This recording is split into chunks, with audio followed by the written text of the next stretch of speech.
Today's video is sponsored by SpecOps Password Policy, the ultimate solution in securing your Active Directory passwords and continuously blocking over 4 billion breached passwords.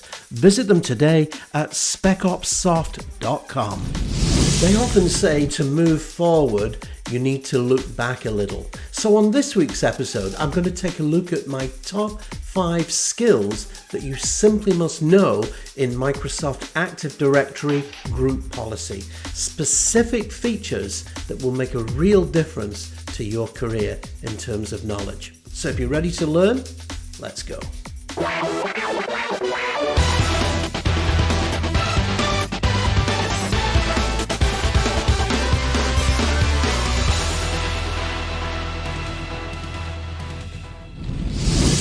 Hey, great to see you. How are you? On today's episode, I've had loads of requests recently about all things group policy.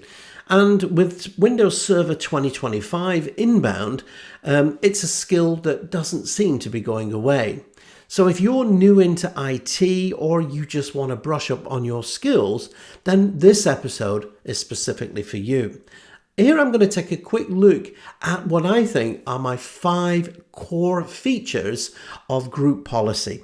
And these are features and skills that are going to make a real difference in you, not just for on-premises, but also in the cloud and hybrid environments as well. Now, just to mention that if you haven't subscribed to the channel, we would love to have you on board. So bump that subscribe button up there, ring that bell, and come and join our learning family. And if you want to ask questions or comments, as always, get those down below. Now, as you may know, I'm also running my own Patreon site, and basically I'm putting full courses on here. So full courses, monthly Zoom calls, chats, and of course you can ask me questions anytime that you like. Details on that are down below there. So I think without any further ado, let's jump in and take a look at Active Directory group policy and some of these 5 core skills that you simply must know. Enjoy. So the first thing that I want to talk about today is the relationship that the registry has with group policy. Every administrator needs to understand and appreciate how these settings work. Now, typically on a Windows machine, you can go in and you can configure the group policy settings. So, for example, it can control things like I can see what software is running, what hardware is on the machine. I can see the system settings, for example. And typically these come under what we call the current control set. That means your current configuration. I can come into the likes of things like hardware profiles, policies, for example, things like, different types of settings. And, I don't know if you would typically come in here and configure it. It's very, very fiddly and very time consuming. So I'm kicking off here in Server Manager and I'm coming up in here into my group policy management console. And as I've said, the group policy settings are essentially the graphical representation of all things that were in your registry. So your user settings, computer settings, and so on. So you can see here, it very much kind of mirrors our organization. So we have our domain and we have a number of organizational units. So by default, you have your default domain policy. And the default domain policy can be enforced onto all your users and computers. And you would do this typically if you have got really important settings like antivirus, firewall settings that you want to push down to all of your child objects. And it uses very much this waterfall method. So if I click into Contoso here, you can see that the status is operational. And at the moment, it's linked to my default domain policy here. Group policy inheritance. So it shows me would there be anything being inherited from above. And as this is the root, the answer would be no, of course. And then, of course, here you've got delegation, and these are just the system settings and the permissions. Now, as you can see, I want to come down to Seattle. And I'm going to I want to create a group policy object here. So I'm going to call this, we'll call this my Seattle, I'll call this my Seattle clients GPO. I'll be original, and I don't have a source GPO at the moment, so I'm just going to click on OK. So you can see that my policy is still enforced here. Now, what I'm going to do is I'm going to take that enforcement off at the moment. So now when I come down to Seattle, again, you can see that I've got my Seattle client and I've also got my default domain policy. Now you can see that I've also got an organizational unit called a sub OU called sales. Now, one of the things that you can do with sales is I can say, you know, I want to block inheritance. So I want to block that waterfall effect. So I don't want any of those security settings coming down to bother me. And you can see that they've now disappeared. So now if I go ahead and say, hey, I want to go and create a new GPO called Seattle Sales, now you can see that this GPO in the group policy inheritance is just on its own because it's blocking inheritance.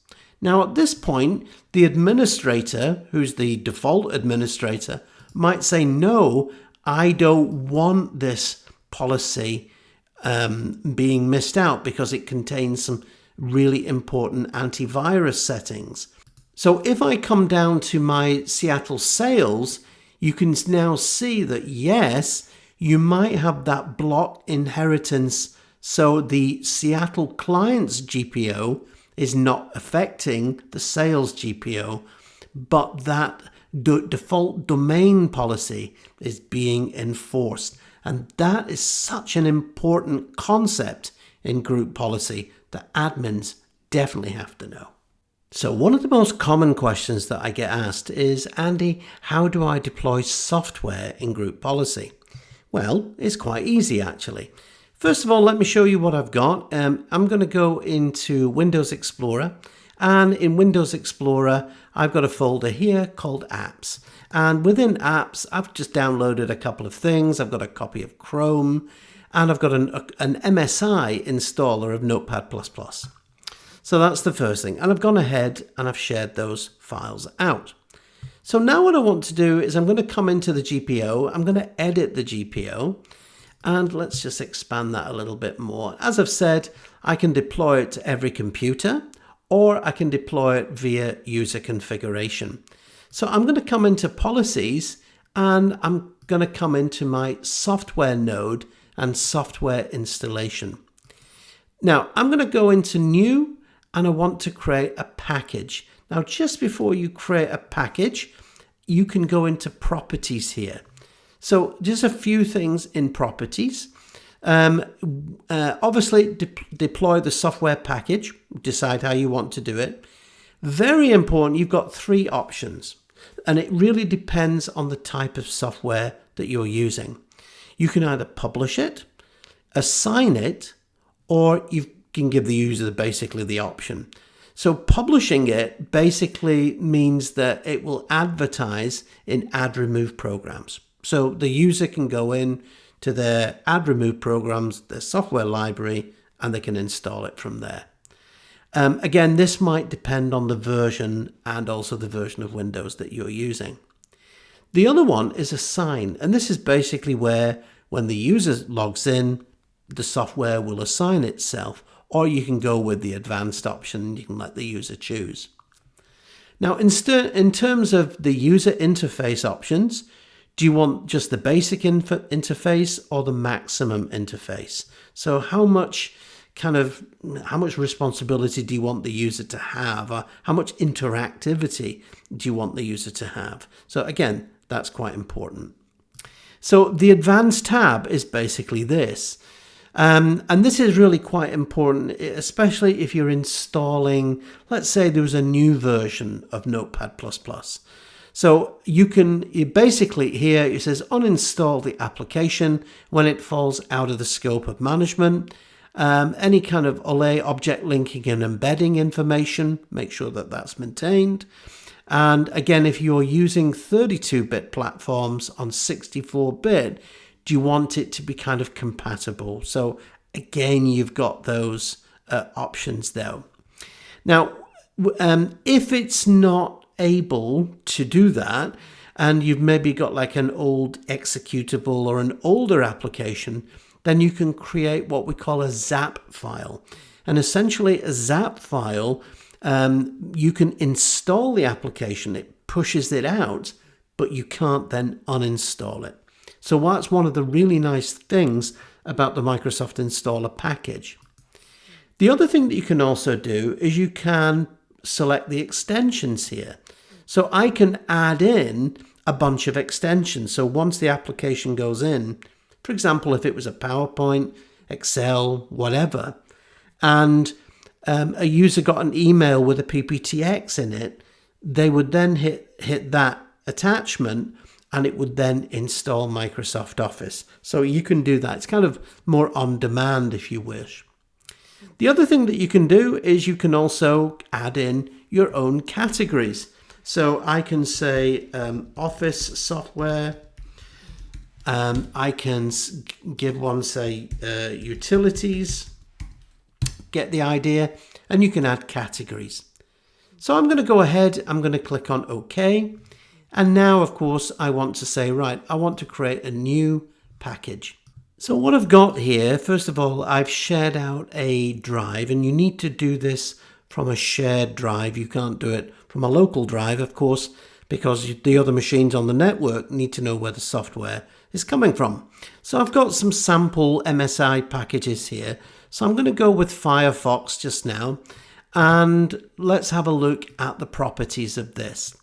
So first of all, then you have, again, a number of options depending on the technology. So I'm going to go into properties, and first of all, you can see it's a 32-bit based application here. Tells me about the application, and because it's an MSI, which is great, it's giving me the opportunity to go ahead and assign it. Now, it's picking up those settings that I set in originally. And what I can also do is if Firefox, let's say there was a new updated version, I could download that and I would then select this as the second one. And that would then kind of initiate that upgrade. I can choose a utility. So, of course, here we go. I created some categories.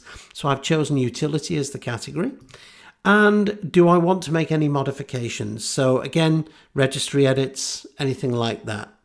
So at the moment, I'm going to go into security, and I'm just going to say, yeah.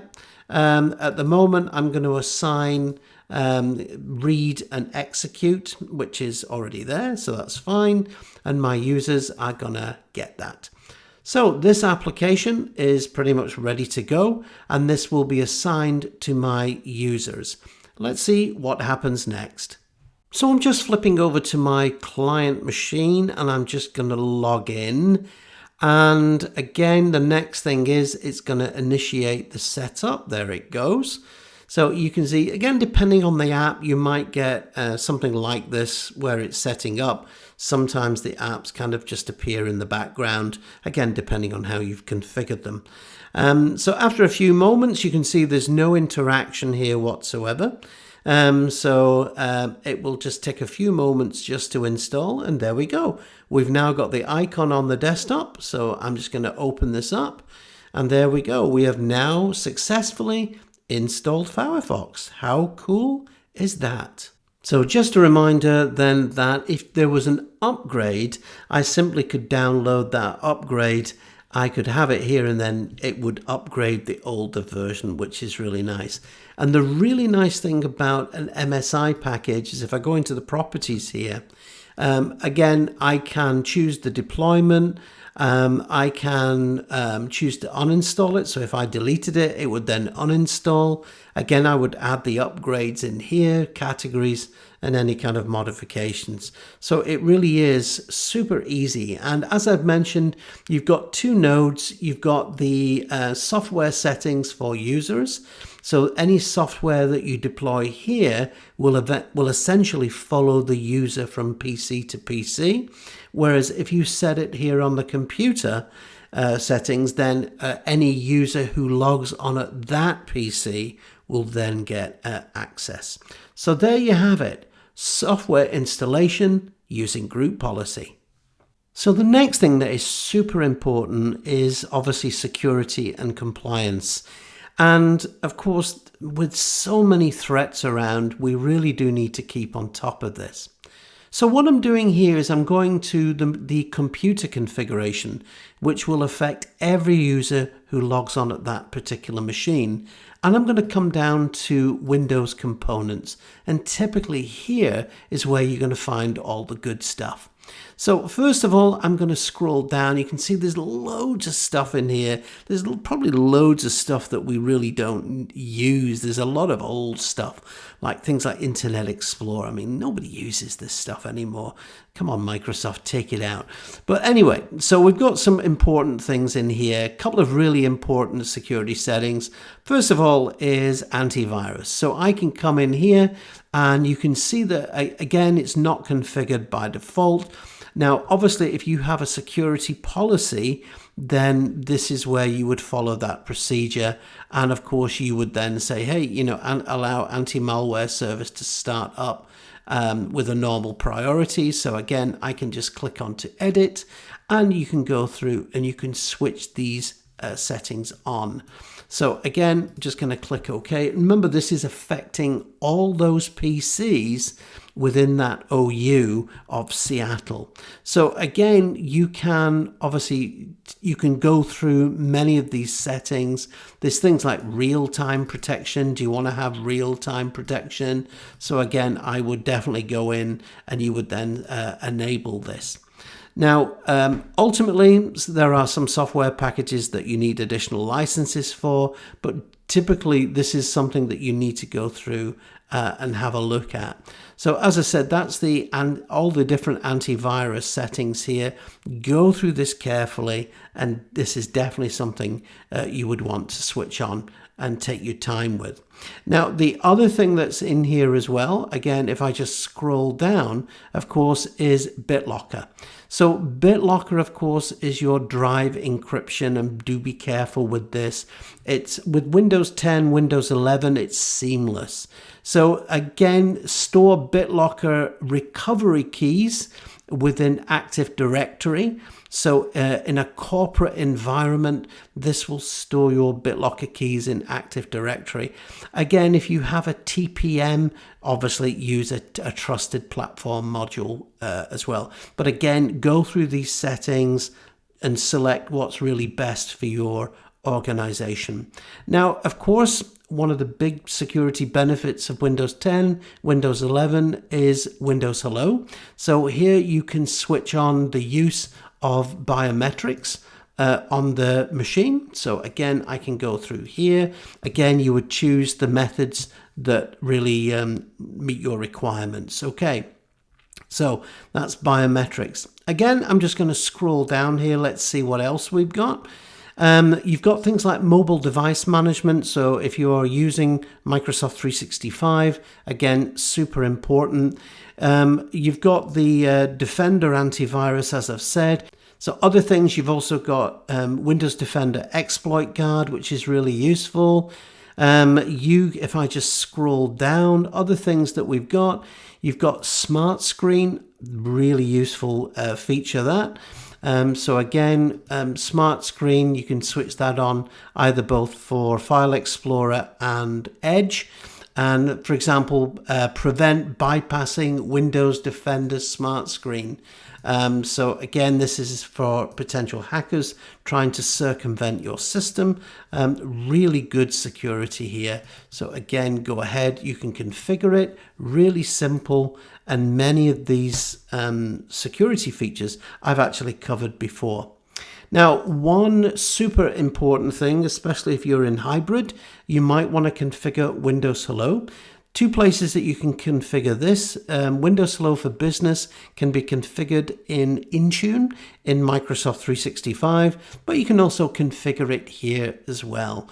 So again, you want to turn off this, so things like use the pin recovery features. Again, the big one here is, do you want to use biometrics? Absolutely, if your machine obviously supports it. So again, definitely go through the settings, bearing in mind that you should have a security policy that you really want to use. That we also have a very nice feature called the Windows Sandbox feature. A sandbox, of course, allows you to try before you buy in terms of security anyway. So you can try it you can try a website or a piece of code in a sandboxed environment, and essentially it's a bubble, it's a protected environment. Other things, do you want to configure things like Windows updates here? So again, you can configure the Windows updates. You can choose how you want to push those updates out to your users. So again, really important settings, and you can find these in the Windows components. Set them carefully though, and my big number one advice is kind of, if you remember, we're configuring this here based on a policy for those particular machines. So you could just put a couple of demo machines in here just to try the policy, try the settings before you deploy them to all of your users. It's really good advice. Something that we really need to talk about, of course, is the start menu and taskbar settings. Also things like control panel settings as well. In a corporate environment, you might want to restrict certain features, certain settings for your users, and you can do that here.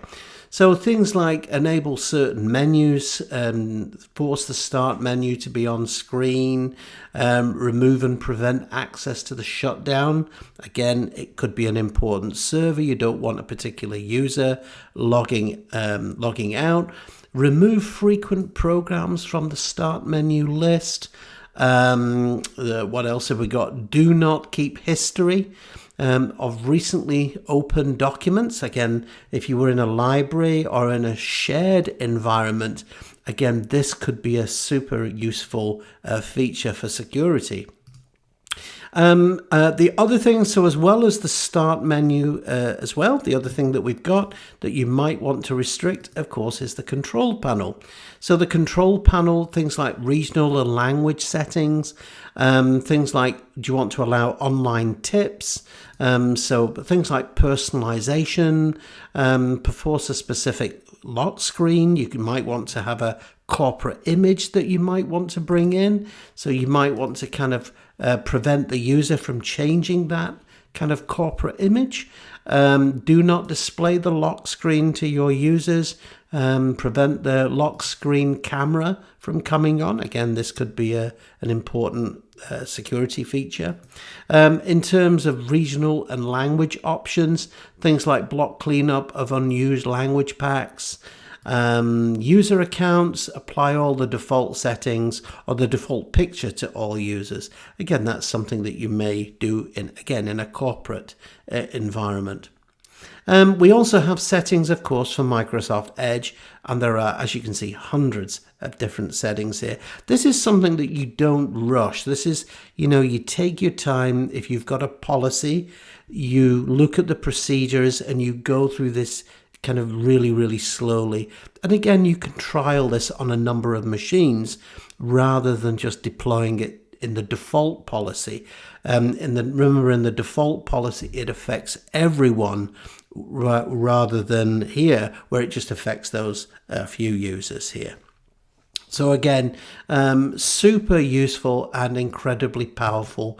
Remember what I said, anything that you configure at the computer configuration affects everyone, whereas if you set it at the user level, it affects the user as they move from machine to machine. Finally, the last thing that I just want to show you is a classic setting. So if I go into, let's say, CMD, which is an old command prompt, of course, you can also do this in PowerShell. One thing that you need to do is do a GP update. So if you make any changes to a group policy, this is a very quick way of getting them out. So GP update /force, and off it goes, and it will implement and it will push out all of those settings right throughout your organization. So there you have it, Active Directory group policy, my top 5 features that you simply need to know in order to maintain your career in IT.